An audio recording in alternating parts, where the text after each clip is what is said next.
Ford had a hamstring, no return. Mosley cramped, did return.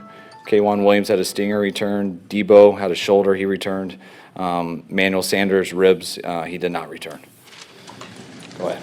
Kyle, just what were you feeling about this game and the way it progressed and certainly the way it ended? I mean, a lot of ups and downs in that.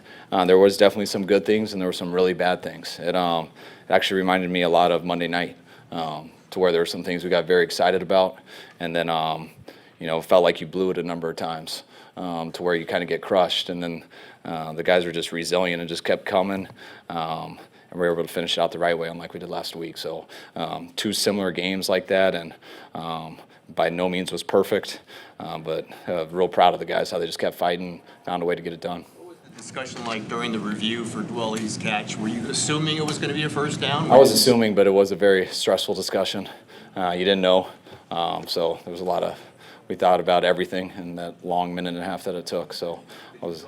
Call that play specifically for first down, or was it maybe a fourth down play? How do you call that play? The touchdown. Oh no, that was for 1st and 10. No, that wasn't going to be our 4th and inches call.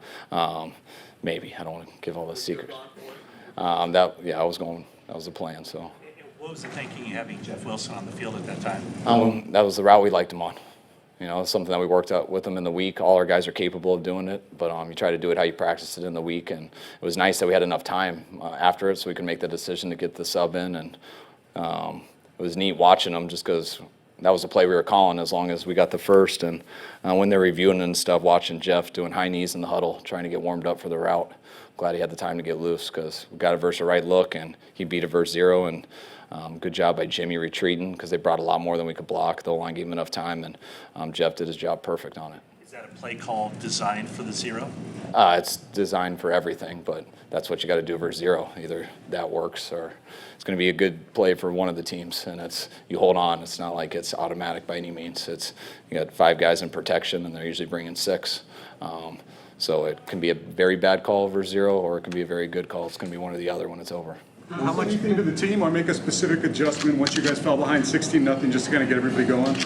No, I mean, I think, you just try not to freak out. Keep things in perspective. Our D got them off the field. We ended up having some penalties that kept them on some of those PI calls that they had. It was awesome on the first drive that they held them to a field goal. The offense couldn't get anything going. We most of the first half until that touchdown. When you don't run the ball well on 1st and 2nd down and you don't convert on 3rd down, it was pretty obvious why we were down 16-0, and we were able to convert a few thirds, get some stuff going in the pass game, some screens that I think loosened it up a little bit. I think that screen to Richie James loosened him up, at least probably our first down of the game, at least it felt like it. Able to score before half and come out, and it's good the guys rebound in the second half. Kyle, you've been a head coach for only a few years. I know this sounds like a question that maybe is a little esoteric, but what is it like coaching back-to-back games like this on the sidelines? I mean, how do you, from an emotional standpoint, I know your X's and O's have got to hone in, but I mean, you got to be churning inside too. It's exhausting, and whether you're a head coach or a coordinator, it's not much different. When you got to focus for that long. I mean, it's exhausting for me. I'm sure it's exhausting for our players. I know it's exhausting for my wife watching it, and I'm sure it's exhausting for all the fans. I mean, that's an intense game that goes back and forth, so I think that's why everyone loves the sport. It's a lot more fun for us when it's easier. But after the game, it's always so fun when you go through stuff like that, and it's not perfect, and you still find a way to win. Your thought, how much did not being able to run the ball effectively change maybe some things you did at halftime, and what's it say about Jimmy to be able to overcome not having a running game really for the first time this year, it seems like? Yeah, I think it changes a lot. I think that was the first time I consciously got away from it in the second half. Just because it didn't look like it was going well, and I think they were playing really well up front. We weren't creating a ton of lanes and stuff, so we had to make that decision. And when you do that, you put a lot of pressure on the quarterback. And Jimmy, if you give him a lot of opportunities, he's going to get the stats and stuff and get some yards because he's that good of a player. But it makes it hard not to turn it over too. So that's something we haven't done or haven't put him in this year. We had to there. We had no choice. He did a hell of a job. Really played unbelievable.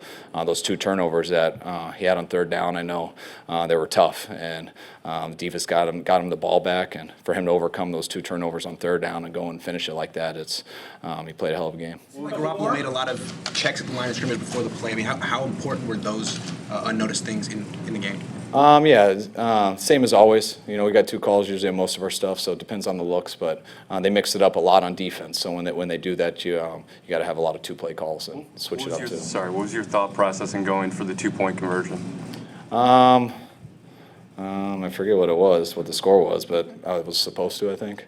I forget how. Yeah, we go off the chart, which isn't 100%. Like I usually don't even ask about a chart till we get into the fourth quarter. I'm definitely not going on it because the analytics says. But I forget, but we were supposed to go for it. I forget what the score was at the time.